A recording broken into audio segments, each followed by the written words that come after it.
Let's go ahead and bring in Michael Shifter. He's the president of the Inter-American Dialogue and adjunct professor of Latin American Studies at Georgetown University's School of Foreign Service.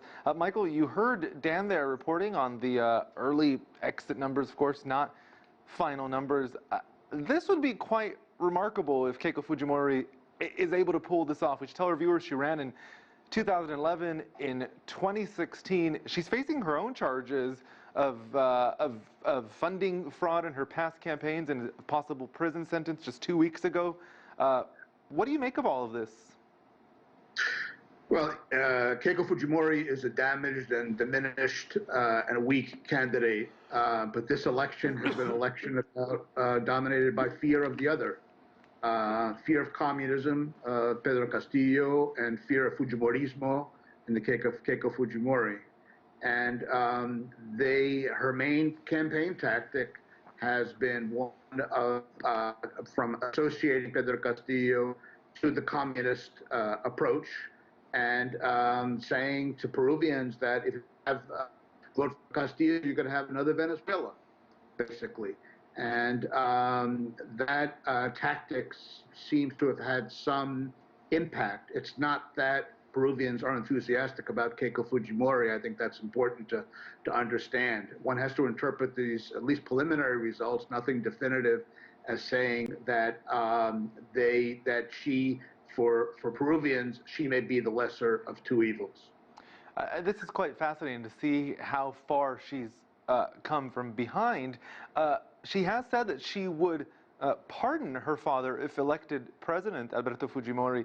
What does this mean for the future of Fujimorismo? This was the left's biggest chance of breaking that up. Well, I think it really is going to be, assuming that she is the next president, and that's still not clear. If she continues on the path of Fujimorismo, as we've known it so far, and tries to do another Fujimori government, it's going to be a complete failure.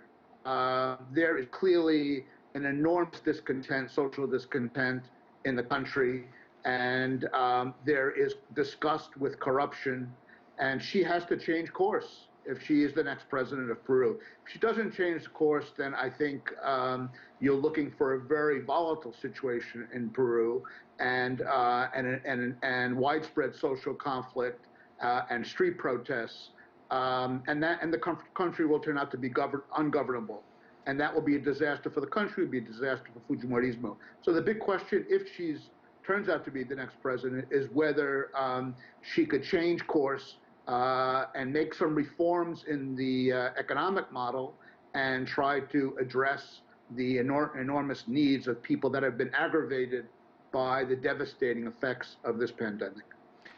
Castillo did say that he would respect the results of the vote, which is clearly seen to be dividing the Peruvian people, nobody wanting violence on the streets of that country. You mentioned there COVID. Is either one of these candidates poised to deal with the destructive consequences of coronavirus in that country? Well, they can't deal with it alone. Either one of them can't deal with it alone. And the campaign has been very disappointing because the polarization, which was already very serious in Peru, is becoming, increasingly dangerous. And so whoever wins needs the other, the other side of the country, the other half, that cannot be ignored if there's any chance of addressing a country that's been so ravaged by COVID-19 in terms of the economic crisis, the health crisis, and also just the institutional and political crisis. And so if either Keiko Fujimori Castillo tries to resolve it without reaching and engaging other Peruvians, including those that voted for the losing candidate, it's going to be doomed to fail. So this would be a major test and a challenge for whoever is the next president. Who's watching these results regionally, internationally? Who's most attuned? Well, I think a lot of Latin Americans are watching this very, very closely because Peru is an extreme case of polarization, which we're seeing in Mexico. The Mexican elections of today, the midterms, extremely polarized. Colombia and Brazil have presidential elections in 2022. Colombians are looking at it closely. Brazilians are looking at it closely. Peru is really an extreme case, and really democracy is on the line, and the democratic system and governability is on the line when the region is going through a profound crisis. The question is, can these countries overcome polarization, find a middle ground, a center ground, try to reach consensus, because otherwise it's very difficult to see how these problems are going to be effectively addressed. So I think a lot of people are looking at it. Clearly, there are a lot of investors also who are looking at Peru. There's a lot at stake in Peru. Peru has been one of the more successful economic performers until the last couple of years. And so people are asking, well, can Peru continue to be open, have an open economy, welcome private investment, foreign investment from abroad?